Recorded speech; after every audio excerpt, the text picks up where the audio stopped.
Good morning friends. Today is 13th of अगस्त और आज से हम एक नई सीरीज की स्टार्ट करने जा रहे हैं, एक नया टाइम नया शेड्यूल के साथ। होप आप लोग पसंद करेंगे, क्योंकि शाम को बहुत से लोगों को कमेंट आ रहा था कि they were not able to follow the videos, they not getting time to get the analysis. So what we have started is every morning, morning session, morning का टाइम जनरली लोगों के पास अपना खाली रहता है, तो every morning at 7 o'clock we'll post the analysis for today. आज क्या होने वाला है मार्केट में, अभी आज क्या होने वाला है, that is more important for anybody to know what goes in the market. ठीक है, तो आज हम आपके साथ पूरे निफ्टी, बैंक निफ्टी, सारे इंडाइस, ब्रॉड इंडाइसेस का डिस्कस करेंगे. Then we'll discuss what are positions that are open in the cash market and as well as in the futures market, and we'll also share about stocks for the day. आज कौन से ऐसे stocks हैं जिनको आपको देखना चाहिए, जो पूरे वीक में अच्छी मोमेंटम दे सकते हैं, इधर इन द अपसाइड और in the down side. That is the motto of this. ठीक है, तो चलिए स्टार्ट करते हैं पहले निफ्टी की, और टाइम मिलेगा थोड़ा सा. यस, एक काम करते हैं, let us start with the broader market, क्योंकि ब्रॉडर मार्केट ओपन हो चुका है. देखते हैं ग्लोबल मार्केट्स. देखिए, ग्लोबल मार्केट्स अगर आप देखेंगे, we are following the same template.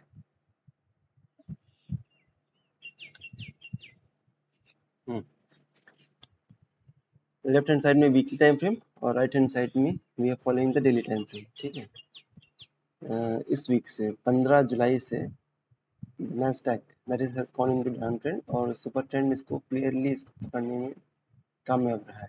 ठीक है, तो कोई भी अगर इसमें लॉन्ग रहा होगा तो उसने अपनी लॉन्ग पोजीशन काट दी होगी बेस्ड ऑन आर एनालिसिस. ठीक, अगर ये देखें तो डेली टाइम फ्रेम में, तो नास्डैक जो 11 जुलाई से गिरा है वो 200 एक्सपोनेंशियल मूविंग एवरेज पास में सपोर्ट लेकर ऊपर गया है. नाउ नास्डैक जो है एक अपने रेजिस्टेंस जोन के आसपास आ गया है.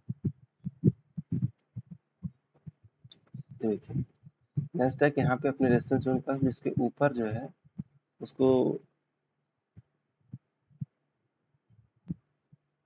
रेजिस्टेंस है इस जोन पे. ठीक है, तो जब तक इसके ऊपर नहीं जाता है तब तक नास्डैक स्ट्रांग नहीं होगा, और नास्डैक को एक्चुअली स्ट्रांग होने के लिए 19420 के ऊपर जाना पड़ेगा.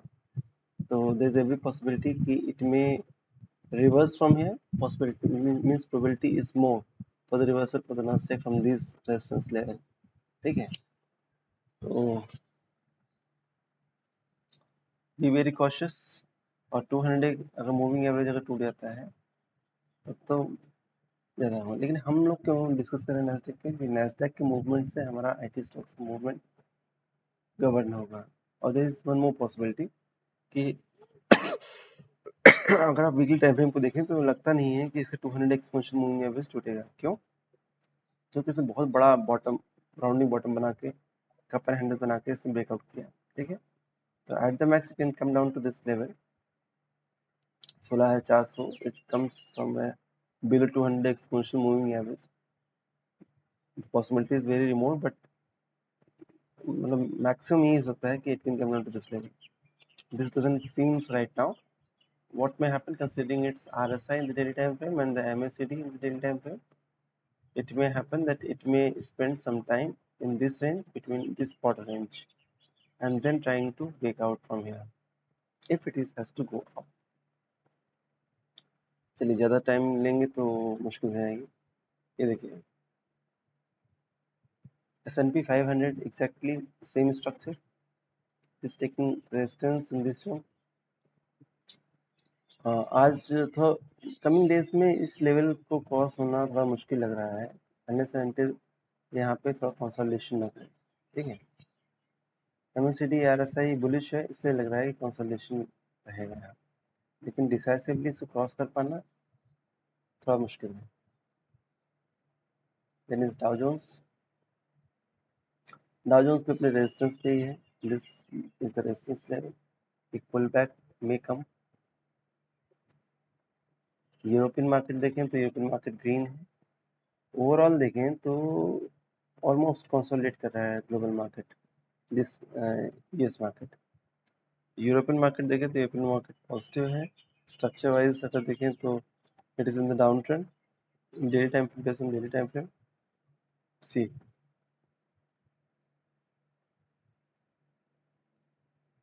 यूरो स्टॉक्स को देखें तो 200 एक्सपोनेंशियल मूविंग एवरेज पे ऑलरेडी नीचे चले गए हैं। चलिए गोल्ड का चार्ट एक बार देख लें। गोल्ड इन यूएस टर्म्स, शायद लाइट क्रूड है। क्रूड की अगर हम बात करें तो unless it goes above this trend line, जब तक इस ट्रेंड लाइन के ऊपर नहीं आता तो बहुत ज़्यादा रैली मैं एक्सपेक्ट नहीं कर रहा हूँ। क्योंकि गोल्ड की बात करें तो see gold is coming to should I से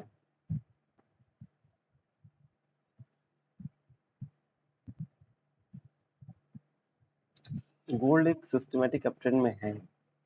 और इस सिस्टमैटिक अपट्रेंड की शुरुआत कहाँ पे हुई थी? समवेयर यहाँ पर, जब इसका RSI 40 के ऊपर गया था और इसने ब्रेकआउट दिया था 21,000 के लेवल पे। एंड सिंस देन ये ऊपर है और इसका RSI देखिए एक भी बार 60 के नीचे नहीं गया daily time frame, this weekly time frame.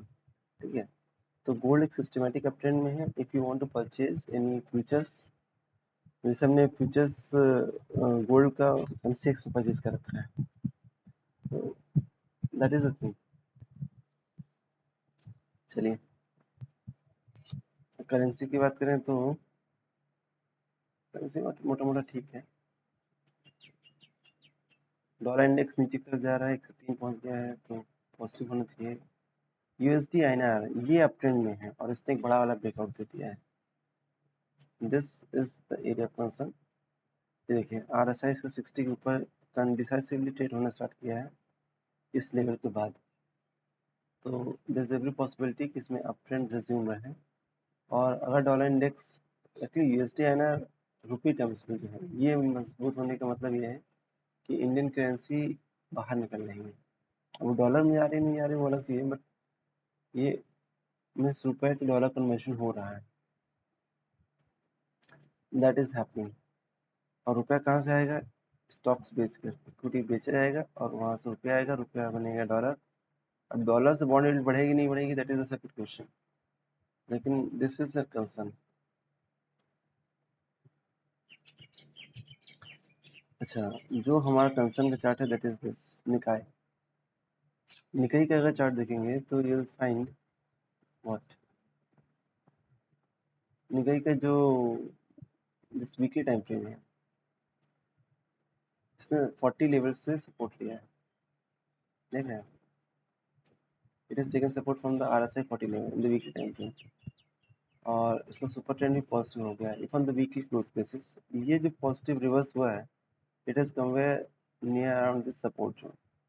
इस सपोर्ट जोन से 200 एक्सपोनेंशियल मूविंग एवरेज के पास भी आ गया था एक बार इंट्राडे बेसिस पर, और वहां से इसने सपोर्ट लेके बाउंस किया है।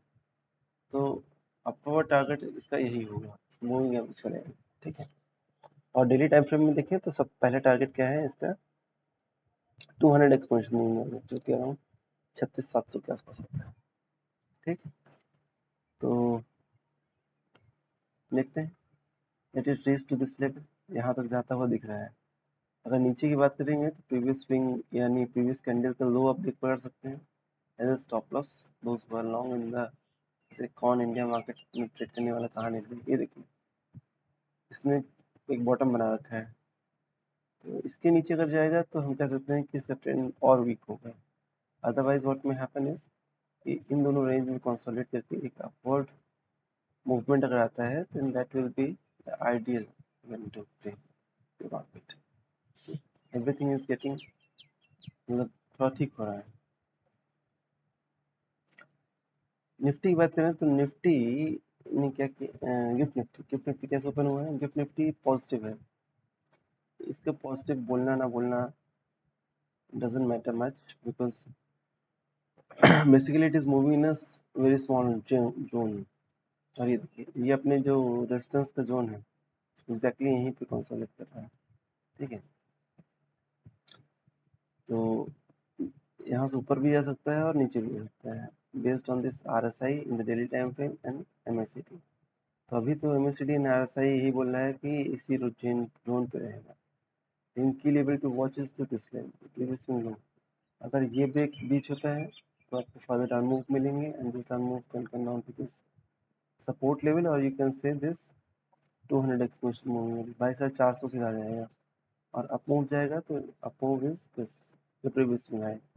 सो व्हाट आई एक्सपेक्ट इज इसमें डाउन साइड अभी ज़्यादा है in comparison to long side. So I will look for the short opportunity once it reaches the previous swing low. If somehow by any instance at any fine day I find this Nifty index breaches the previous swing low level, then it would be much profitable trade to go short in Nifty with the previous swing low, previous swing high as a stop loss. ठीक है, और market overall आपको क्यों मिल रहा है कि it is getting week, तो आपको सारे स्टॉक्स जहां भी वीक स्ट्रक्चर मिल रहा है या लोअर हाई स्ट्रक्चर मूव कर रहा है supported with the MACD and RSI, you should go short with very strict stop loss. You will definitely get rewarded. चलिए, and let us start with the analysis of Nifty Bank Nifty and our portfolio without wasting much time. Nifty already बात हम कर चुके हैं. If somehow it happens that it crosses the previous swing high like this, then the upward target will be the previous swing high. ठीक है, और previous swing low is the stop loss level. RSI higher high higher low के structure में जा रहा है, but unless it is supported by this MACD, any strong up move is not expected. Then is this Bank Nifty. Bank Nifty we have already discussed. The first resistance is this moving average level. The next resistance is this the previous swing high, and support is the previous swing low, and this is the ultimate support. तो more or less लग रहा है कि bank Nifty ज़्यादा कहीं जाएगा नहीं. It will spend some more time in this consolidation zone, and then it will decide its trajectory, then the upside or the downside. But whatever happen, we will discuss in the morning session. Don't worry. Then is the mid cap Nifty, sorry, Nifty Junior. Remove the same chart in the consolidation zone. But the one thing is very clear that it has lost momentum in the weekly time frame. See, its MACD has given a negative crossover, but this is only a change of moment, means loss of momentum. It says, okay, its trend has not gone down. Its RSI is still trading above the 60. It is in a higher trading zone, and its RSI is also supporting it. So it is on hold, and there is like every possibility that it will consolidate in this zone for a sufficient period of time. Nifty mid cap seems to be more stronger in comparison to the other indices because it feels that it has broken its this breakout zone. एक previous swing high को इसने break कर छोटे से breakout दिया है इसने, but we do not expect any further movement unless its RSI in the daily time frame goes above the 60 level and start trading above it. अगर इस छोटे से मूव को आपको कैच करना है, that we have seen right now is, then you have to go in the 75-minute time frame.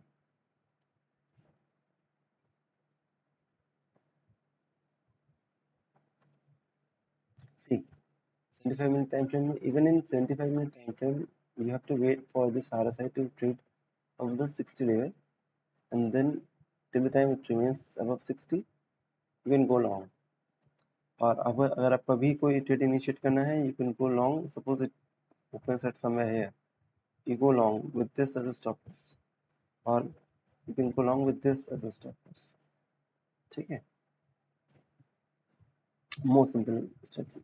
But considering all the indices, Nifty, Bank Nifty, Mid Cap Nifty, Junior Nifty, they all seems to be in a consolidation phase. So in this one, long trend does it in futures I'm talking about.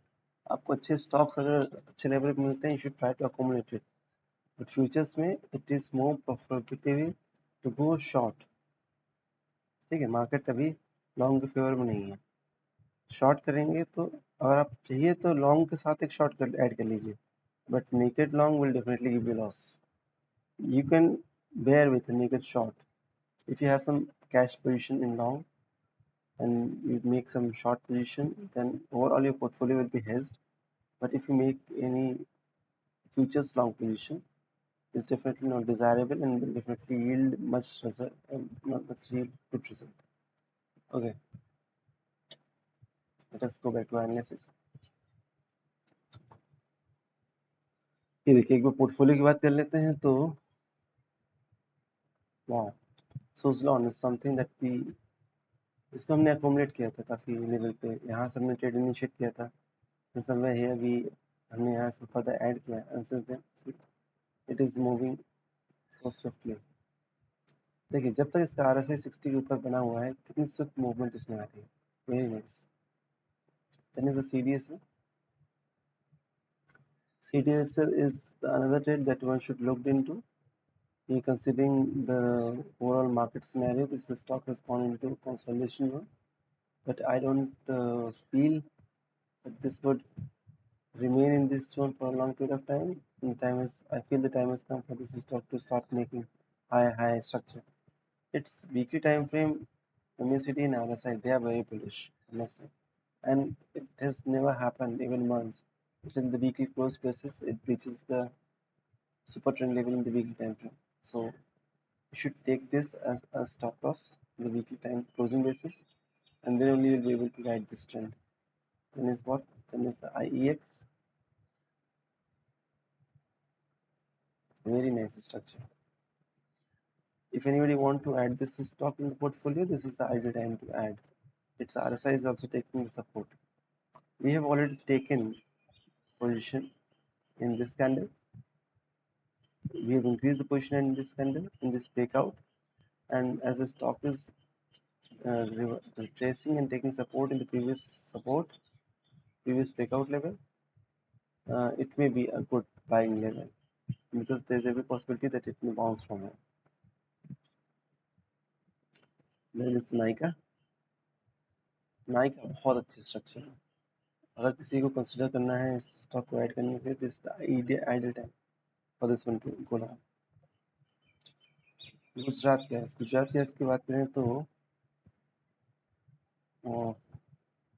all the structures they are saying that it has gone in the reversal run, but लेकिन इस stock ने movement दिया ही नहीं. सी इसका level from the VWAP level बहुत कम है. there is every possibility कि यहाँ से बाउंस करेगा. we are still holding it, nothing to worry. then is the DMart तो अपनी चाल चलेगा. this is the small cap 250 ETF, not to discuss the other ETF. MRF बहुत अच्छा स्ट्रक्चर है. सी दिस ब्रेकआउट कैंडल पे हमने इसको ऐड किया था weekly time frame, and 2-3 week से कंसोलिडेट कर रहा है. Nothing to worry, but it has never crossed its this VWAP level को उसने क्रॉस नहीं किया. And MACD in the weekly time frame is very bullish. RSI is also hovering near the 60 level, so a strong up move is expected in this once it goes above the previous swing high. So be with this stock, it will definitely yield result. Then is the IRIDA. IRIDA is also we are holding it based on the weekly time frame. Then is the Zomato. Zomato is definitely a buy. We are holding it since this level. And if anybody wants to add this in the portfolio, this is the right time to add because the stock is consolidating. Once it gives a breakout, it will not give you time to add further in the portfolio. Then is protein. Protein भी consolidate कर रहा है, but better is to add once it goes over the previous swing high. Then is the FL and CAMS. These are the two new addition in my portfolio. In this downfall, I have accumulated this one in this breakout, and I expect this one to give good result. See, CAMS में काफी दिन से बात कर रहा था. I'm looking for this stock to go long, लेकिन जब इसका रिजल्ट आया, रिजल्ट बहुत शानदार रिजल्ट इसके. ठीक है, तो इसके चलते हमने इसको उस डाउनफॉल में अकोमोडेट किया है. चलिए मोटा मोटा सारी बात कर ली। वीडियो लंबा हो जाएगा इसलिए इसको यहीं पे क्लोज करते हैं, और कोई अच्छी अपॉर्चुनिटी मिलती है इन द फ्यूचर सेगमेंट वो मैं आपको डेली दिन के इंटरडे बेसिस पे आपको अपडेट कर दूंगा कमेंट सेक्शन में। ठीक है, मिलते हैं कल के वीडियो में। Thank you.